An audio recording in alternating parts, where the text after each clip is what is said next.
Good afternoon guys, good morning, good evening, saan man tayo sa mundo ngayon. Kumusta kayong lahat? Hindi ako makapag-live dahil ang daming tao dito dahil may naliligo sa swimming pool. Tapos in and out sila dito sa kwarto ko dahil ito lang nag-iisang toilet. So yung mga taong nagsiswimming doon gagamitin yung toilet ko. So anyway, hindi ako makapag-live. So, i-reaction vlog ko na lang to dahil masaya ako dahil nakikita natin na ngayon si Krista na ang saya-saya at excited sa bahay niya. At ako man feel ko yan dahil ako nga na nag-isip na lilipat ako ng Davao, hindi pa nagawa yung bahay ko kasi nagbabayad pa ako ng 14 months. So by January pa yan gagawin. At sinadya ko talaga siyang ganun kasi ayokong mabothered kasi nandito ako sa malayo, asawa ko nasa Bohol. Ayokong mabothered sa construction. At ayaw kong ma-stress. So yan. So anyway, may kamahalan lang yan. But I'm not comparing doon sa kay Krishna dahil yung sa kay Krishna naman is farmhouse, di ba? At napakaganda lang talaga yung farmhouse niya. At I'm so happy for her na dati pangarap lang niya yan, ngayon nagkatotoo na.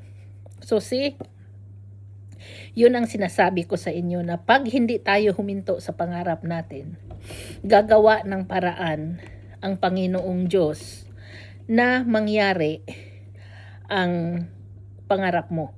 Basta hindi ka hihinto, yun lang yun. So I'm happy for Krishna and I'm sad for the bashers kasi kaya lang naman nila binabas si Krishna dahil hindi nila naabot yung mga naabot ni Krishna ngayon. At ang nakatatawa pa, dahil sila yung nanumbat kay Krishna na sabi doon sa vlog ni iJobs na may binasa siya na sabi, walang utang na loob, kisyo ganito, kisyo ganon. Ang tanong ko dyan, bakit kayo ang nanumbat sa isang bagay na nawala kayong ambag? Kung si PB nga, hindi nga sinumbatan si Krishna bagkos tinulungan pa yan. So, bakit kayo nanunumbat? So, in short, hindi yan sa inyo para lang mapansin, kundi nainggit talaga kayo. So, dinadaan ninyo sa panunumbat na ang nakatatawa pa dahil wala kayong ambag at wala kayong karapatan manumbat. Alam mo yun? Nakakahiyang isipin na ang mga nanumbat walang ambag, di ba? Tapos, yung sinusumbatan, wala namang ginawa sa inyong masama. Ang sa kanya lang, kumilos lang talaga siya matupad ang pangarap niya. At ito naman taong kahit papano nakatulong sa kanya, hindi nga nanumbat. At bagkos, nililift up pa siya para niya ipagpatuloy ang laban sa buhay. So kita nyo ang diferensya? Hindi kayo niyan nahiya? Palagi nyo yan yung sinusumbat sa kanya yung utang na loob. Saan ba magtatapos ang utang na loob? Siguro nga, wala pa tayong definition or sagot sa mga yan kung saan magtatapos yung utang na loob na yan. Pero, maaring may utang na loob nga si Krishna sa kay PB dahil sa discover niya, kumbaga, nung nag-collide yung universe nila. Pero hindi pa rin ninyo maintindihan na as many times as I said na yung pangyayaring iyon ay granted yun ng universe, granted yun ng Panginoon na mangyari dahil nga tinugon ng Diyos yung panalangin ni Krishna at si Pugong Biyahero ang ginamit ng Diyos. Hindi nyo, alam mo kung marunong lang sana kayong magnilay-nilay, baka maiyak pa kayo Dahil ang Panginoon sinasagot yung panalangin natin, hindi direkta doon sa panalangin natin na Lord, bigyan mo ako ng pira, paulanan ka dyan ng pira. Hindi naman ganun Si Lord, sasagot ng panalangin natin at gagamit siya ng isa pang tao para matupad yung pangarap niya. At dahil si Pugong Biyahero nagpagamit, So, ibig sabihin, si Pugong Biyahero din, may blessing na yan sa langit. May points na siya doon. Kasi hinayaan niya si Lord na magamit siya eh. Now, kaya lang naman ako maiyak-iyak minsan mag-isip ba na kayong mga bashers, halos nyo hubaran si Krishna. Di kay halos, talagang hinuhubaran nyo si Krishna sa ano ninyo ng below the belt. Pero kagabi, hindi ko naiwasan na manood sa live ni PB nung isang araw, nung nandoon siya, nung nasa bahay siya sa Laguna. Hindi ko alam kung kagabi yon o nung isang gabi. Pero pinanood ko dahil na-curious lang din naman ako at sabi ko nga hindi na ako mag-react. Pero I cannot help it.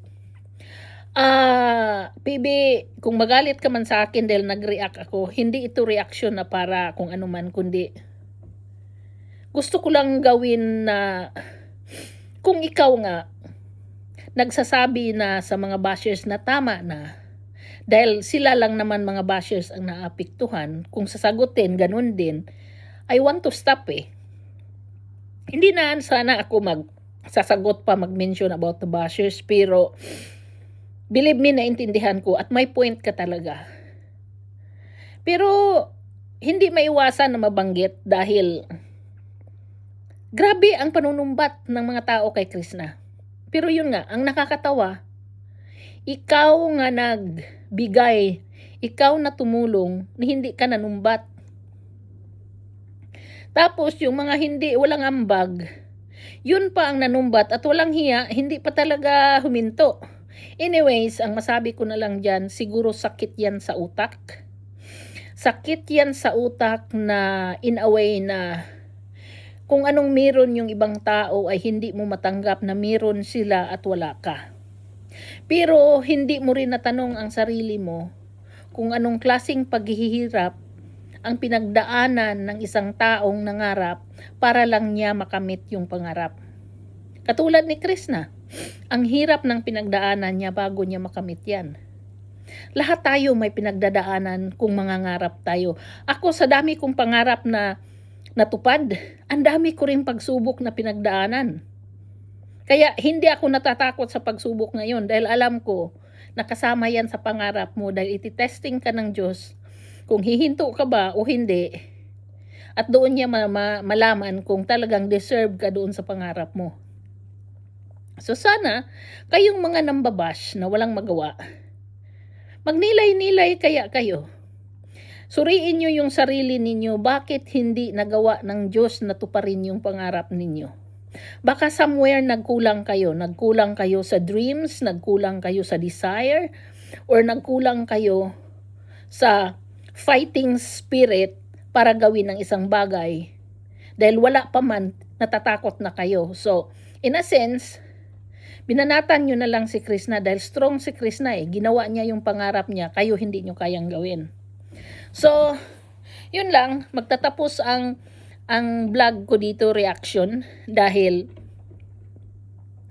nakakatawang nakakaawa ang mga bashers na hindi mahinto sa kakasumbat nila kay Krishna. Pero sabihin ko sa iyo, kaming mga nagmamahal sa Kanya at nasa makatarungang bahagi ng sitwasyon, natutuwa kami. Dahil kaming mga nanay nakikita namin ang pagsisikap ng isang bata na sa umpisa wala siyang dahilan na matupad ang pangarap niya, pero binigyan ng pagkakataon ng Diyos na matupad talaga. Kaya kudos sa inyong lahat.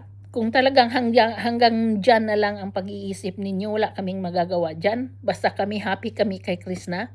At Krishna, wag ka talagang sumuko. Kahit magkano pa yung utang mo, kahit magkano pa yung aabutin ng bahay mo, wag mo yung sukuan dahil nandyan na yan. At doon masusukat ng Diyos kung deserve ka ba sa dream mo. So, bye!